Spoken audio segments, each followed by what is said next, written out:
Good morning. It is still morning. Welcome back to the channel. It's Kevin Toll Reads. I have another book haul, believe it or not. I also, as you can tell, put up some shelves in the home office. And so right after doing a bookshelf update, I rearranged the shelves once again.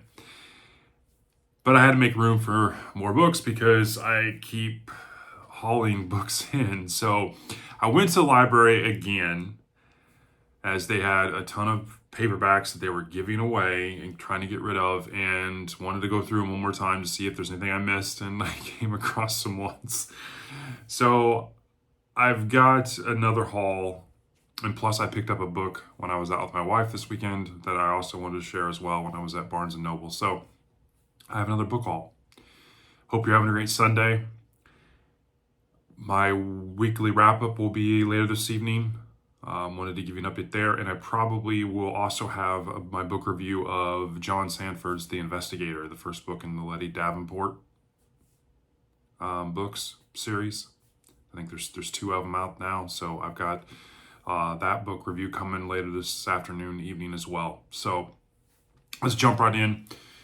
So I picked up some, again, at the local library. These were all free. The last book I paid for at Barnes & Noble, and we'll get into that. But I found a Louis L'Amour I missed when I first went through all the free books. This one is The Rustlers of West Fork, so I picked that up. Found two more Star Trek books, Dustin. Dustin Neely is a big Star Trek fan. I know nothing about Star Trek, but I picked up these. The Rules of Engagement and Home is the Hunter. So I picked those two up.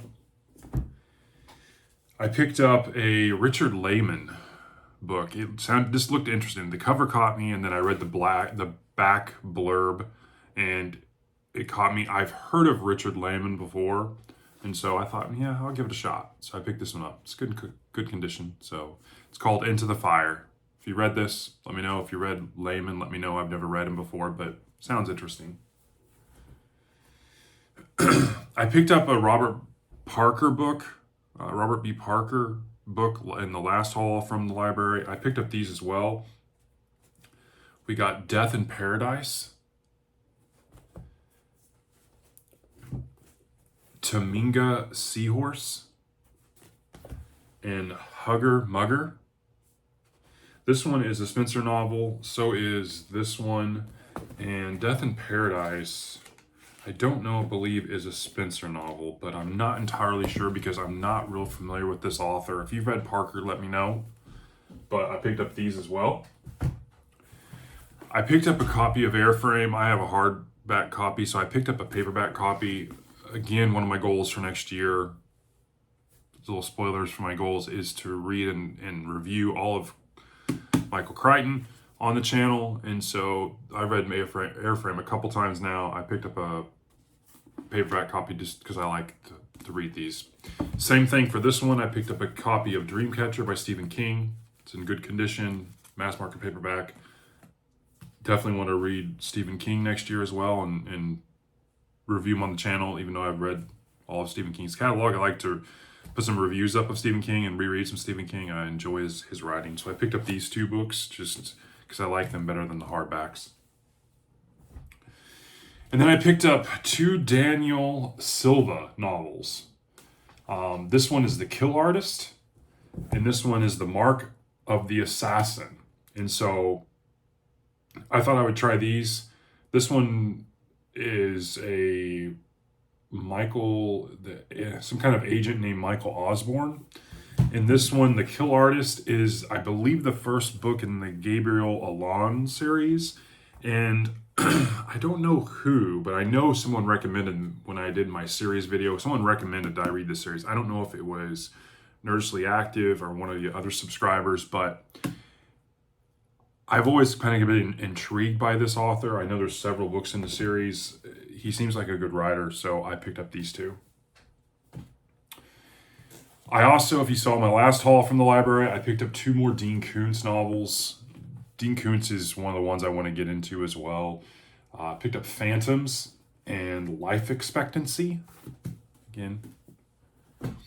And then I know Austin over Outer World Media mentioned the Bourne series trilogy. I've read the Bourne Identity and the Bourne Supremacy before.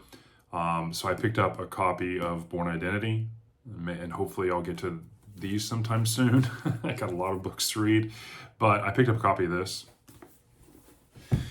And then lastly, when I was at Barnes & Noble, if you remember my review of The God of Endings, that was a Carly pick. And when I was at Barnes & Noble with the girls, I had a book that I was going to get, a Brandon Sanderson book, and I didn't end up getting it because I wanted to give Carly the opportunity to just pick something out for me so I could read and review on the channel. But I went back to Barnes & Noble and I picked up the book that I was going to get, which is Tress of the Emerald Sea by Brandon Sanderson. This is one of his standalone projects. And as you know, I've read Elantris. I'm really digging his writing, so I picked up a standalone novel as well. I want to get to the Mistborn trilogy and to Warbreaker, and so I picked up another Brandon Sanderson book. Definitely going to make room on the shelves for him as an author because I can feel he's going to be right up my alley. So that's the haul. I paid for this one, and I got the rest of these 12-ish books, I think it is, free from the local library. I'm done. I'm not going back, even though they still have a ton of books, but I've went through everything twice now, and I picked out what I liked. So I should be good on books for a while. A while. Obviously, as you can see here, I've got a lot of different books. I've moved a lot of my mass market paperback stuff up here. My Jim Butcher is up top here. I moved some of my fantasy stuff, my R.A. Salvatore and my Raymond Feist books. I moved all of my Lee Child collection over here. Some of my Jeffrey Archer, Steve Barry, Jeffrey Deaver, and then all of my John Grisham books I put over here that are mass market paperback. So sorry for the shifty camera, but wanted to share this off with you. My dad had helped me with this. I had some wood set aside, so we had wood for shelving. I ordered some brackets off of Amazon and put it together for $15. I had paint on me, so it's one of those kind of do-it-yourself projects that freed up some shelving, and I've got about 2.5 shelves now, and almost 3 shelves now, and on the bookshelves that are now empty, where I can start to fill out with other things. So hope you're having a great Sunday. Like I said, I'm going to have another book review in my weekly wrap-up later this afternoon, so I hope you have a great rest of your weekend, and I'll talk to you soon. Thanks. Bye.